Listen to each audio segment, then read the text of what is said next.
we know there's a Morpheus on here. We'll talk about Morpheus after lunch. What is a Forma and how do you use it? Your question led me to this. This is great because it's like, I got a Forma on here. Why would I use the Forma when I have a hands-free? Because we just spent all morning talking about hands-free and the beauty of hands-free. Now you're going to tell me hands-on is good too? Like, how are you going to do that? So I know it's confusing. So think of these as almost, I don't want to call them like tradable treatments, because you can't necessarily substitute one for the other, but they do overlap pretty heavily. So it's like, well, why would I use one versus the other? This is how I position a Forma versus the hands-free in my practice. Are you guys with me? Okay, so this is hands-on. And when I think about a hands-on approach, here's one thing I know when it comes to the hands-on. I know my wife, like I said, 22 years, and I know her well. And I know, ladies, that you all, when you get your hair cut, there could be a lot involved. Now, I don't know exactly what happens in there, but I know that there's times where my wife enjoys this haircut. Very simple, those cuts pretty much an hour, no color involved. Like this is a lot of times a summer do. But then I know sometimes she disappears for a full day. I mean, like 8 hours.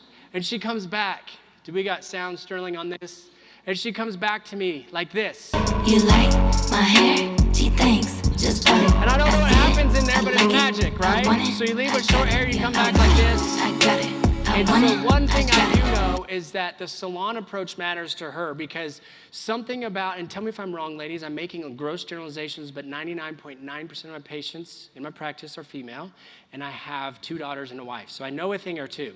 And I know when it comes to the haircut and color, there's only literally like one person that can do it right, and you go to that person, and you make sure you book your appointments with that person, and you pre-book your, right? Am I right? So I know that Amy, her hairstylist moved 2 hours away to another city. Amy drives 2 hours to still get her extensions and her color because Brittany's the only one that can do it correctly.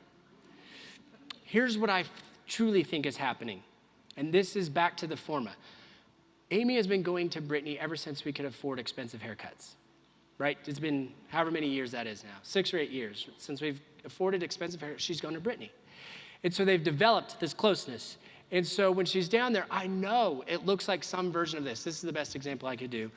If you're a hairstylist, I'm not trying to be offensive, but this is all I got. So she's shampooing in the sink, right? This is Brittany talking to Amy. She's like, hey, Amy, how's the kids? How's Bella doing in college? You know, there's that closeness. That is what I'm considering the salon approach, the hands-on approach.